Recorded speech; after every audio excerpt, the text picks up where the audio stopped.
नमस्कार, मैं अजय कुमार। आप देख रहे हैं बोल हिंदुस्तान और इस वक्त हनुमान बेनीवाल हमारे साथ हैं जो बाड़मेर कलेक्ट्रेट के बाहर बैठे हुए हैं। हनुमान जी, लगातार राजस्थान की जमीन को आप नाप रहे हैं। चूरू, बाड़मेर, बीकानेर, सीकर सब जगह जा रहे हैं। बजरी माफियाओं के खिलाफ आप प्रदर्शन कर रहे हैं। रात के 12 बजे एक नेता राजस्थान का है जो सड़कों पर बैठा हुआ है। क्या लगता है कि सरकार सुनने को तैयार है? सरकार को सुनना ही पड़ेगा।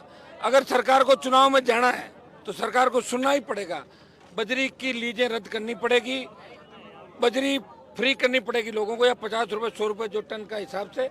और बजरी जिनके खेत में रेत बजरी निकलती है, या silica, China clay, gypsum, sandstone, limestone, ये सारा खनिज नीति में बदलाव करके किसानों को पट्टे दिए जाने चाहिए, तब किसान की आर्थिक स्थिति ठीक होगी।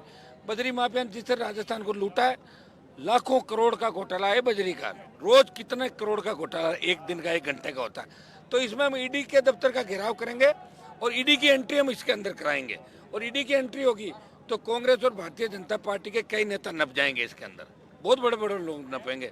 हो सकता है कि पूर्व मुख्यमंत्री पे भी आंच आ जाए और वर्तमान मुख्यमंत्री के आसपास के लोगों पर आ जाए, और कई पूर्व कैबिनेट मंत्री और कई वर्तमान कैबिनेट मंत्री, सीएम के लोग भी इस घेरे के अंदर आएंगे बजरी के खेल के अंदर। बिल्कुल, आज से लगभग 4-5 साल पहले आपने बाड़मेर की इसी धरती पे एक बड़ा हुकार रैली करी थी और 4-5 हुकार करी, जिसका नतीजा ये निकला कि सरकार जाते वक्त टोल मुक्त करके चली गई, किसानों को राहत देके गई। अब वापस सरकार जा रही है, राहत कैंप लगा रही है और आप बजरी माफियाओं के खिलाफ आंदोलन कर रहे हैं। तो क्या लगता है कि सरकार इस दबाव में आकर ये आपकी जो घोषणाएं हैं ये आप सही कह रहे हैं। उस समय जो हमने हुकार रैलियाँ करी, उसका फायदा ये हुआ था कि 50,000 नौकरी, स्टेट हाईवे टोल फ्री और 5 हॉर्स पावर की बिजली फ्री कर दी थी सरकार ने। ये नौजवानों की हुकार के अंदर कि भाई वोट कैसे मिले, वो सुनी सरकार ने। और इसके अंदर हमें पूरी उम्मीद है कि बजरी का तो होगा ही होगा, बजरी माफिया को तो जेल जाना ही है, ये तो तय है। किसान जिस बात को लेकर बैठा, जवान बैठा है, इनकी जीत होगी। और दूसरा, हम स्टेट हाईवे टोल फ्री कराएंगे और दिल्ली की सरकार को भी मजबूर करेंगे कि प्राइवेट वाहन कम से कम वहाँ टोल मुक्त हो। अभी हम तो कह रहे हैं पूरा टोल देश के अंदर मुक्त हो। एक ट्रक अगर बाड़मेर से जाता है और मुंबई मद्रास होते हुए चारों महानगरों पे आता है तो 25,000 रुपये का टोल देता है। वो कहाँ से लाएगा 25,000? बताओ मुझे। 100 रुपये डीजल, 25,000 का टोल, वो कैसे कमा के खाएगा? कौन इनकी चिंता करेगा? मोदी जी के भाषणों से खाली पेट थोड़ी भरेगा।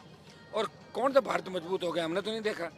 चीन ने 2-3 बार जो हरकत की, नापाक हरकत चाइना की, आप देखिए जो शहादत हमारी बढ़ रही है, पुलवामा से लेके जितने रोज कहीं कहीं आप देखते हो पैरामिलिट्री फोर्स और मिलिट्री के अंदर 1-2 शहादत रोज हो रही है। तो शहादत घटी नहीं है। कोई भारत का खौफ विश्व के अंदर नहीं बढ़ा है।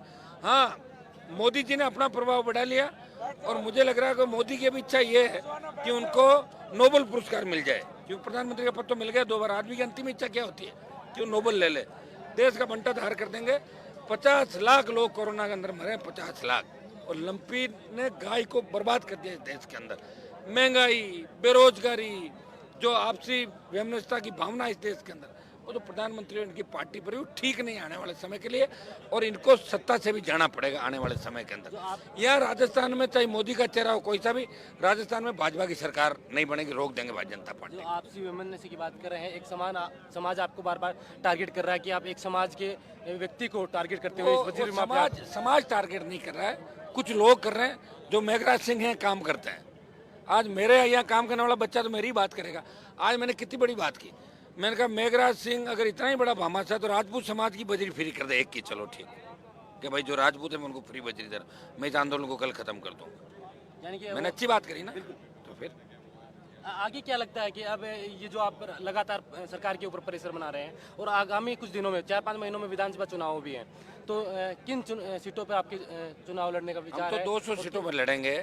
अगर हमारा गठबंधन जो 3rd फोर्स के लोग हैं उनके साथ नहीं होता है तो 200 सीटों में लड़ेंगे। अगर हमारा गठबंधन हो जाता है तो ट्राइबल पार्टी, बीएसपी, अन्य जो दल है जिनका जहाँ जहाँ जितना प्रभाव है उन लोगों से बात करें। हम चाहेंगे कि इस बार हमारा 3rd फ्रंट है वो पहला मोर्चा बने राजस्थान। अभी पारिवारिक एक फंक्शन में आप अरविंद केजरीवाल और पंजाब की सीएम से भी मिले थे। वो मेरे मित्र हैं, अच्छे चर्चाएं हो रही थी, वो अच्छे मित्र हैं।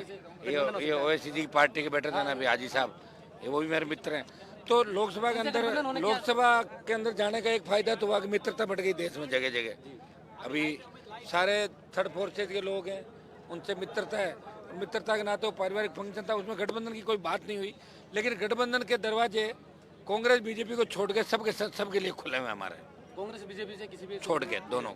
जो सचिन पायलट और अशोक गहलोत के बीच कांग्रेस में चल रहा वो है तो सेट हो गए आपस में। हो गई। हाँ, आजकल में घोषणा हो जाएगी। मुख्यमंत्री का चेहरा बीजेपी भी अभी नहीं लेके आई है अभी तक, तो क्या बीजेपी तो मोदी के चेहरे पर लड़ेगी चुनाव, और मुख्यमंत्री का चेहरा ले भी आएगी, तो अब बीजेपी से लोग मतलब इन दोनों पार्टियों में जो फूट है आपसी, इसमें क्या लगता है कि अब की बार राष्ट्रीय लोकतांत्रिक पार्टी अहम भूमिका निभाएगी?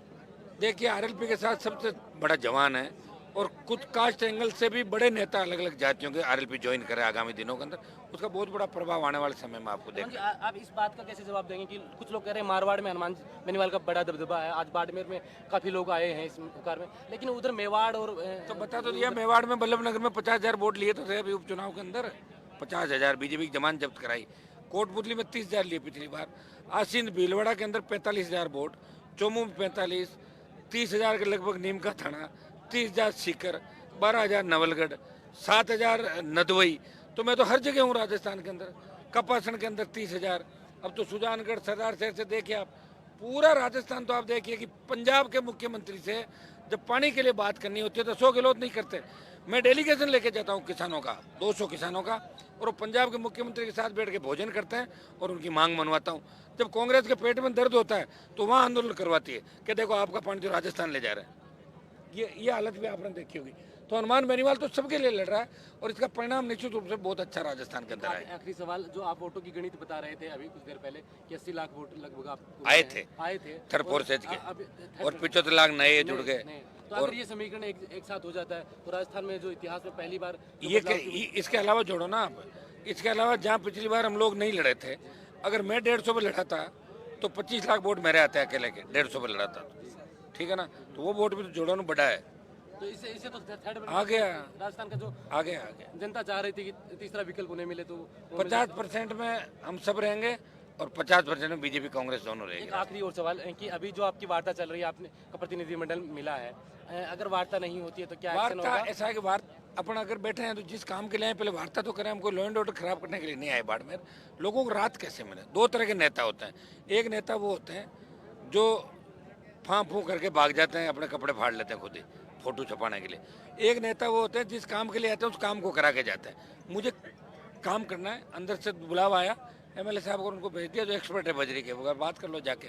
अगर हमारे हिसाब से बात होगी तो बात कर लेंगे, नहीं होगी तो अगली घोषणा कर देंगे क्या करना हमारे को। बोल हिंदुस्तान के माध्यम से आखिरी सवाल कि आप जो दूसरे समाज के लोग आप पे टीका टिप्पणी कर रहे हैं, तो आप ही के समर्थक कुछ उनको भी कह रहे हैं, तो उन लोगों बच्चों को अपील करूंगा कि ऐसी कोई बात नहीं करें। जातीय जहर हमें नहीं घोलना है, क्योंकि फिर बाद में ख़त्म हमारे को करना पड़ता है, बाद में हमें बीच में आना पड़ता है। ऐसा कोई नहीं करे। दूसरे समाजों को भी गलत बात किसी को किसी के प्रति नहीं करनी चाहिए। अगर किसी को किसी चीज़ से एतराज़ है तो उसको दूसरे तरीके से भी कहा जा सकता है। गलत बात किसी को नहीं करनी चाहिए। और मैं ये कह रहा हूँ कि समाज मेरे खिलाफ है ही नहीं। 10, 20, 15, 50 लोगों में समाज थोड़ी आता है। ऐसे तो मेरे समाज के 15% लोग मेरे खिलाफ होंगे, 20%, तो क्या फिर समाज मेरे खिलाफ हो गया क्या? समाज खिलाफ नहीं होता। और मैंने तो राजपूत समाज के 3 सांसदों की मदद करी थी चुनाव में, सीएम के दिया कुमारी, गजेंद्र सिंह, ये आपका राज्यवर्धन। तो उस समय राजपूत समाज के लोग भी मेरे साथ 50-60% नागौर के अंदर भी थे। तो ऐसा नहीं होता। देखिए, सामाजिक समरसता बनी रहे। और ये लड़ाई कोई मेरे घर की लड़ाई नहीं, वोटों की लड़ाई नहीं है, ये बजरी की लड़ाई है। अगर भू माफिया मान लो मेरी जाति का हो, शराब माफिया किसी और जाति का, तो मैं लड़ूंगा तो क्या उस जाति के खिलाफ थोड़ी लड़ रहा हूँ, मैं तो माफिया के खिलाफ लड़ रहा हूँ। ये बात लोगों को समझनी चाहिए, विशेषकर नौजवानों को, जो नशे के अंदर ऐसे वीडियो जारी करते हैं। बाद में जब नशा उतरता है और केस मुकदमे हो जाते हैं तो पैर पकड़ते घूमते हैं। ये भी देखा मैंने नौजवानों। बिल्कुल, बहुत बहुत धन्यवाद, आपने बोल हिंदुस्तान को समय दिया। ये थे हनुमान बेनीवाल जो बाड़मेर में कलेक्ट्रेट के सामने बैठे हुए हैं। इनका प्रतिनिधिमंडल अभी अंदर वार्ता के लिए गया हुआ है और देखना होगा कि इसके बाद क्या नतीजा निकलता है, क्योंकि जब जब हनुमान बेनीवाल सड़कों पर बैठे हैं, आधी रात को फैसले हुए हैं, कोर्ट खुले हैं और कलेक्टर उनके सामने आए हैं। बहरहाल इस वीडियो में इतना ही। आप देख रहे थे बोल हिंदुस्तान और हमारे साथ हैं अभिषेक कैमरे के पीछे। तब तक अब अगला कदम हनुमान बेनीवाल का क्या होता है, तब तक दीजिए मुझे इजाज़त।